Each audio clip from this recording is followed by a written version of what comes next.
방전은 빠르고 충전은 느린 당신의 속마음. 내가 울면 그냥 혼자 내버려 둬 주세요. 지나친 위로는 노 땡큐입니다. 식사 자리에서 나를 너무 챙겨주지 마세요. 과도한 배려는 노 땡큐입니다. 과묵한 미용실이 좋아요. 필요한 대화는 노 땡큐입니다. 어색한 파티 자리는 싫어요. 무리한 초대는 노 땡큐입니다. 혼자서도 잘 놀아요.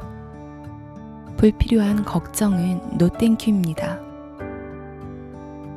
성격 때문이라는 핑계 없이, 남에게 휘둘리는 일도 없이, 고요하고 자유롭게 내 멋대로 살기.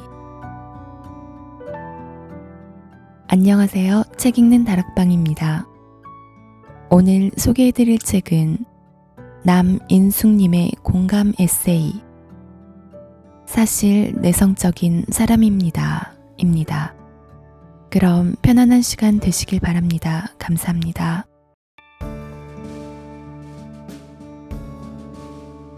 챕터 1. 내성적인 사람으로 산다는 것. B. 사회성 버튼을 눌렀습니다. 일로 사람들을 만나보면 대충 느낌이 올 때가 있다. 저 사람은 원래 내성적인 사람인데 지금 외향인 모드로 활동하고 있구나. 애쓰고 있구나. 내향인은 남과 최소한의 상호작용만 하는 것을 편안해하지만 제 아무리 극단적인 내향인이라도 그런 식으로만 살 수는 없다. 우리가 생업을 사회생활이라는 말과 자주 겹쳐서 쓰는 것만 봐도 알 수 있는 일이다. 알고 보면 먹고 살기 위해 버는 돈의 상당 부분이 남과 잘 어울리는데 따른 대가인 경우가 많다.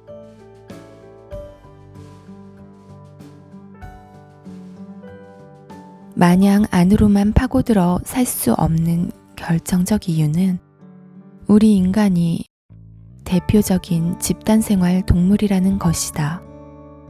진화 심리학자들은 인간이 엄청난 열량을 잡아먹는 뇌를 이렇게까지 발달시킨 게 고도의 사회생활 때문이라고 설명한다.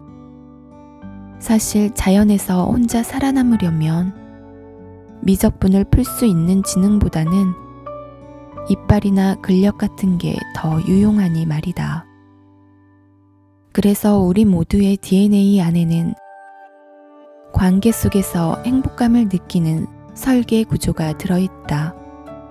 그 때문에 아무리 혼자 있는 게 좋고 원래부터 친했던 소수와만 지내는 게 편하다 해도 어느 정도는 본성 밖으로 발을 내딛어야 한다. 사람들에게 삶이 가치 있다고 느끼게 해주는 것들이 대체로 이 영역 안에 있다. 지독하게 내성적인 나는 몇몇 상황에서 의식 속의 버튼을 누른다. 나는 그걸 사회성 버튼이라고 부른다. 상대가 나보다 더 내성적이라든가 내가 대화를 이끌어야 할 상황이라든가 공개적인 자리에 나섰을 때라든가 그 밖에도 외향적이어야 할 상황은 많다. 상대의 본성이 어떻든지 외향적인 태도가 그 사람을 편안하게 해줄 확률이 높아서다. 사람들과 어울리면 외향성은 본성의 표현이 아니라 상대를 향한 예의와 배려가 된다. 일단 버튼이 눌려지면 나는 다른 사람이 된다. 달리 긴장감을 느끼지도 않고 억지로 웃지도 않으며 대화도 자연스럽게 끊이지 않고 이어진다. 어릴 때는 절대 못하던 낯선 사람에게 먼저 말을 건다든지 어색한 사람에게 먼저 연락한다든지 하는 일도 이 상태에서는 얼마든지 가능하다. 나뿐만 아니라 대부분의 내향인이 필요한 상황에서 이 버튼을 누른다. 어떤 사람은 이 버튼이 어찌나 작동을 잘하는지 주변 사람 모두가 그를 외향인이라고 착각하기도 한다. 나 같은 사람이야 주변에 누군가가 있어도 상황에 따라 해제 모드일 때도 있지만 그런 이들은 온전히 혼자가 되어서야 비로소 버튼을 끄고 본인의 모습으로 돌아간다. 바깥 세상에서 외향성 온 상태로 있다가 집에 돌아와 버튼을 해제한 나는 녹초가 되고 만다. 그날이 좋은 사람들과 함께한 좋은 시간이었다고 해도 그렇다. 아니, 즐거울수록 더한 것도 같다. 나는 종종 나 자신이 무선 청소기의 2배 출력 버튼을 누르고 있는 상태 같다고 느끼기도 한다. 기세 좋게 모터를 돌려대지만 2배로 빨리 방전되고 만다. 이런 날에는 집에서 가족과 거의 대화도 나누지 않고 죽은 듯이 누워 쉰다. 혼자 일만 한 날에는 오후에 다른 작업도 할 수 있는데 사람을 만난 날에는 지쳐서 더 이상 본업을 하지 못하는 걸 보면 사회성 버튼 온 상태의 에너지 소모가 훨씬 큰 것 같기는 하다. 그래서일까 나는 직장인들의 잦은 회식이나 퇴근 후 업무 연락 같은 일들이 일종의 폭력이라고 느껴진다. 이게 다 사회성 버튼의 과부하를 일으키는 일이기 때문이다.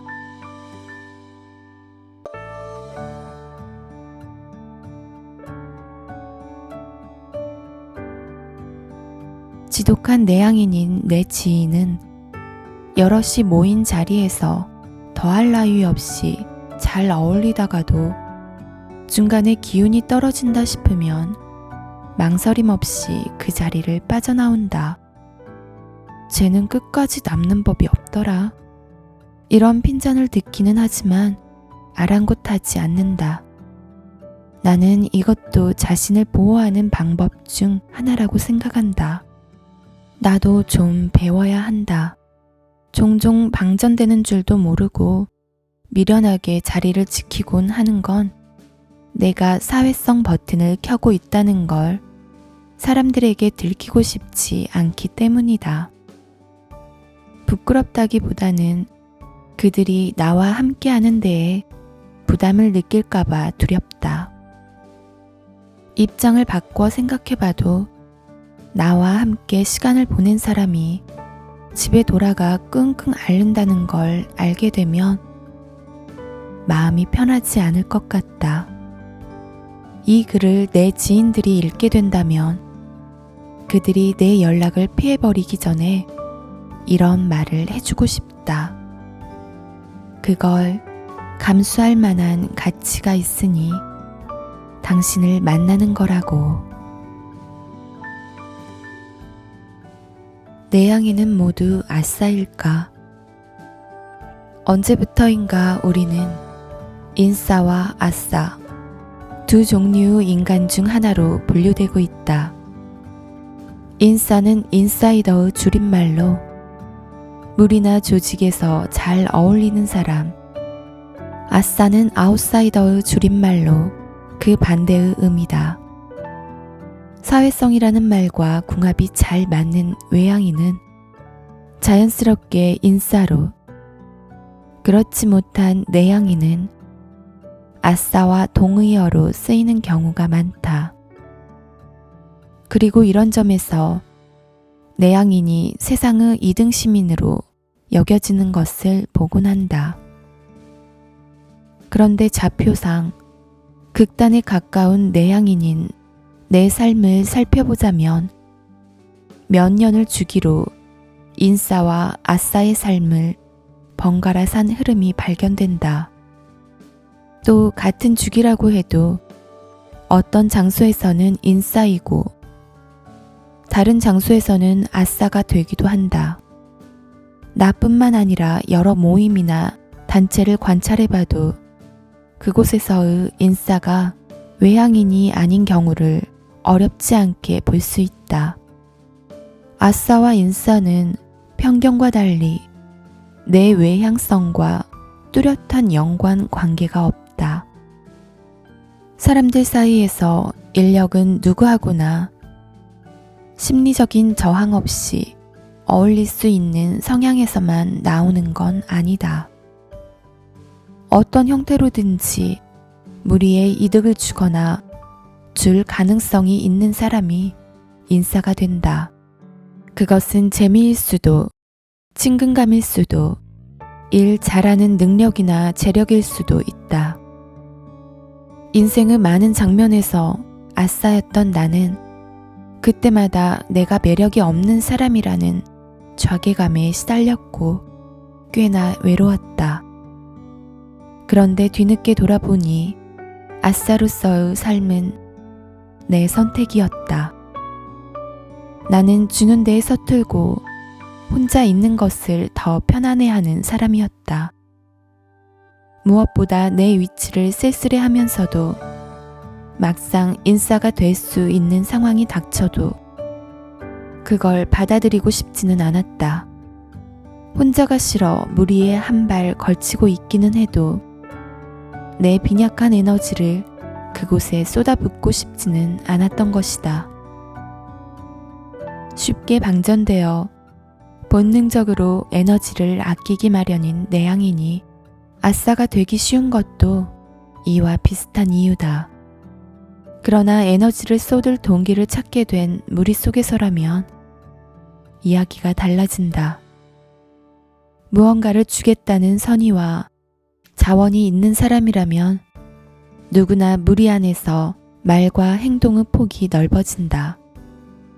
웬만큼 지독한 내향인이라도 그 속에서는 훨씬 자유롭게 의견을 개진하고 농담도 한다. 구성원들에게 더 스스럼 없이 다가갈 수도 있다. 그게 다름 아닌 인싸의 삶인 것이다. 왕후장상의 씨만 따로 없는 게 아니라 인싸 유전자도 따로 없다. 사실 한국은 외향인이 마냥 인싸로 살기도 어려운 곳이다. 한국은 언어가 표현된 이상의 의미를 담기 마련인 고맥락 문화권에 속한다. 고맥락 문화권인 한국에서 배가 고프다는 말은 상황에 따라 밥을 사줘, 나와 함께 먹자, 심지어 집에 가고 싶으니 나를 보내줘 라는 뜻도 될 수 있다. 그러나 저맥락 문화권인 독일에서는 말 그대로 배가 고프다는 의미일 뿐이다.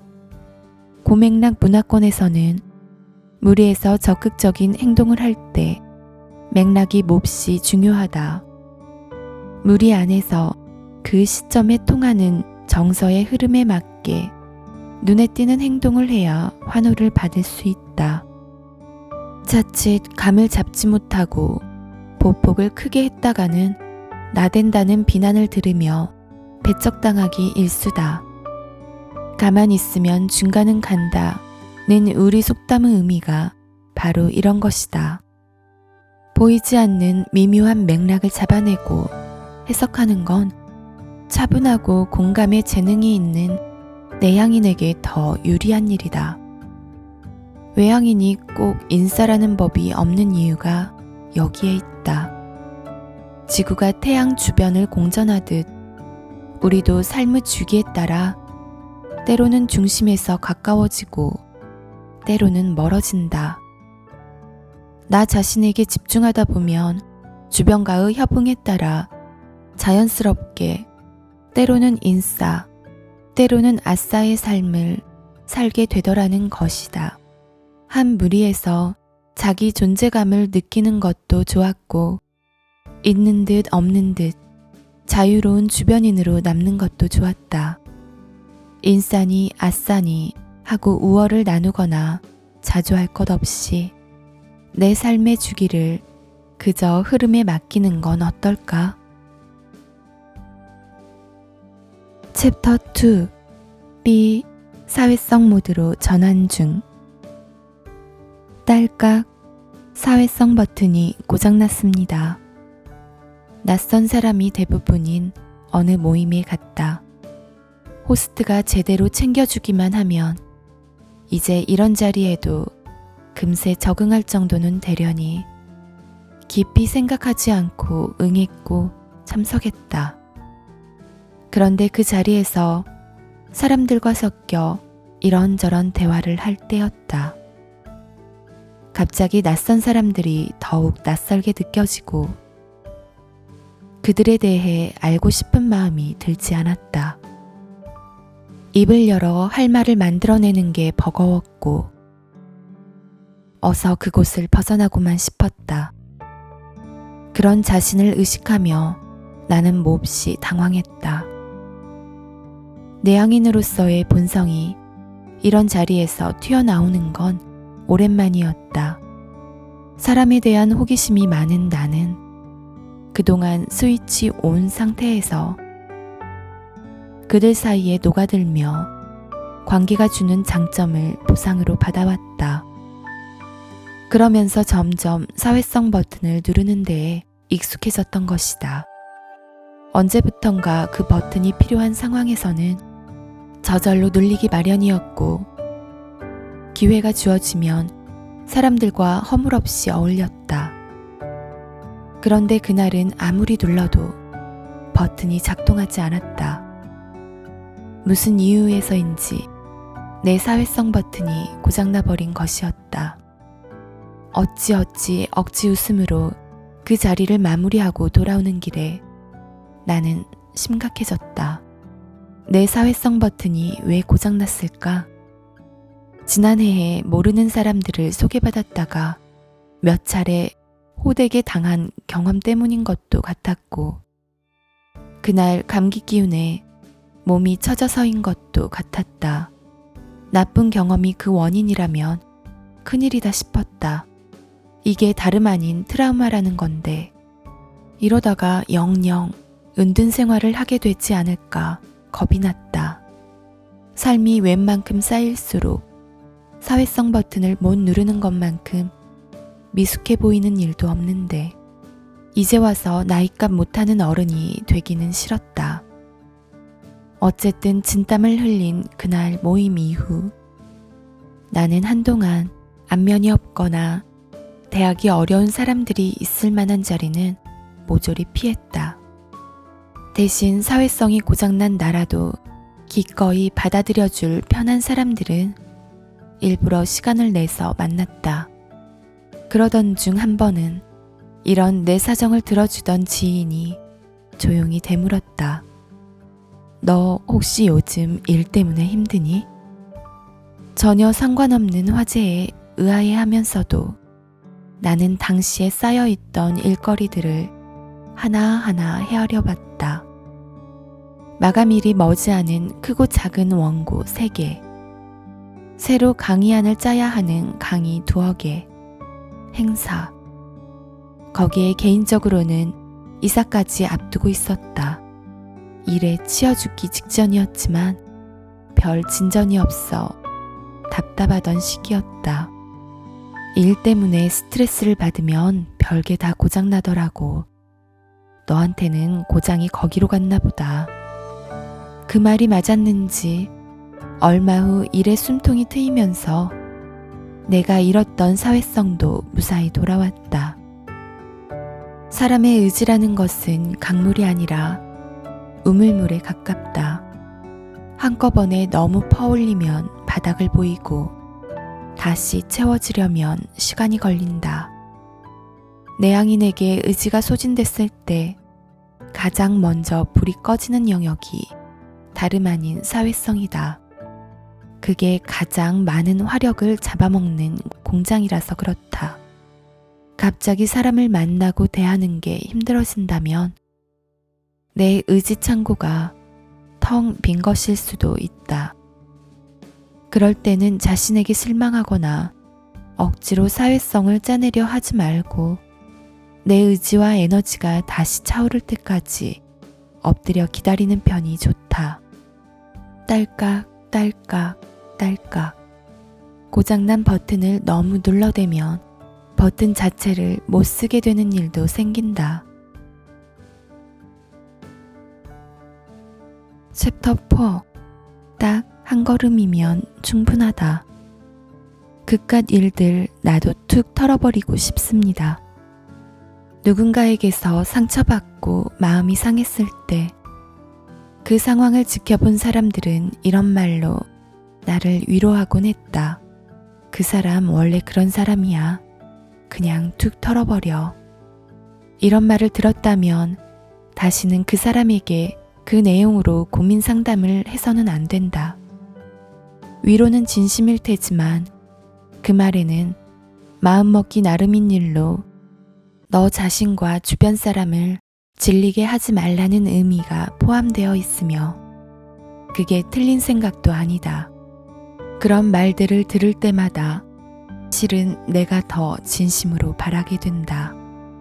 툭 털어버릴 수 있기를, 잊을 수 있기를.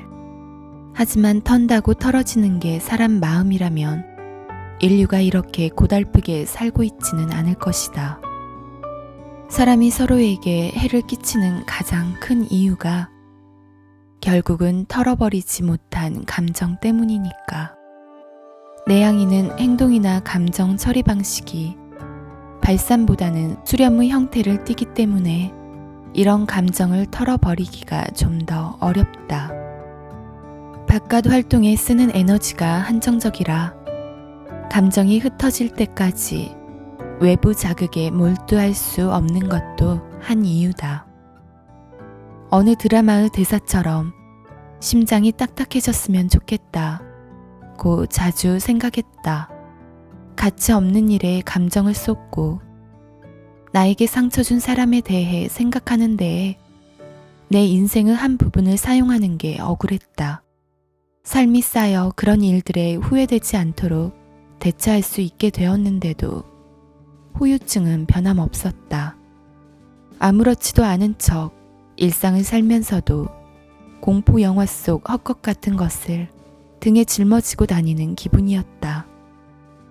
머리로는 다 되는 일이 마음 안에서는 안 되는 모순 자체로도 한층 더 상처 입기 일쑤였다.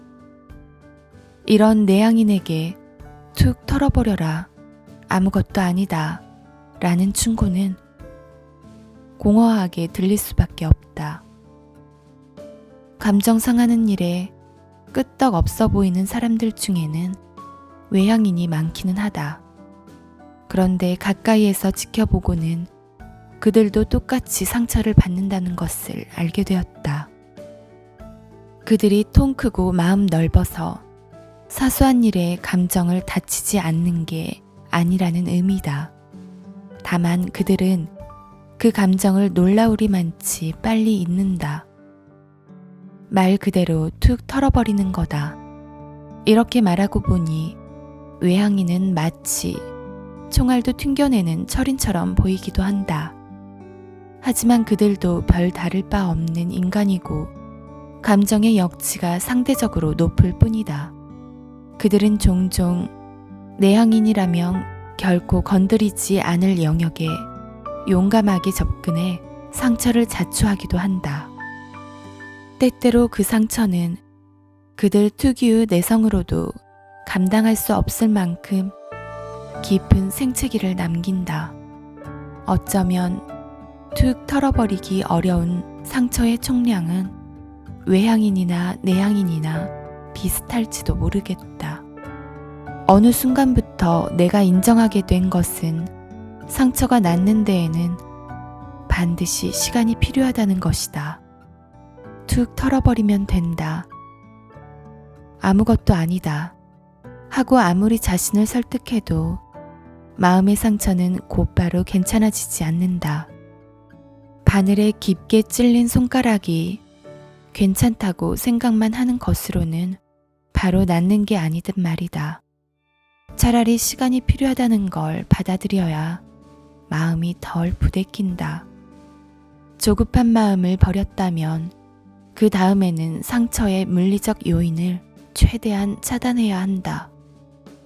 상처를 준 사람과의 거리를 확보하거나 대화로 해결될 부분이 있으면 대화를 한다. 부러진 바늘이 상처 안에 들어가 곪고 있으면 아무리 약을 발라도 소용없는 것처럼 마음의 상처를 건드리는 뾰족한 것들을 이전 형태 그대로 남겨두고 회복을 기대해서는 안 된다. 그렇게 내 마음만 돌봐도 되는 상태에서 나를 기다려주다 보면 조금은 괜찮아지는 순간이 온다. 그때부터 스스로를 위로하는 일을 시작하면 된다. 툭 털어버리지 못하는 자신을 미워하는 일은 이제 그만둬도 될 것 같다.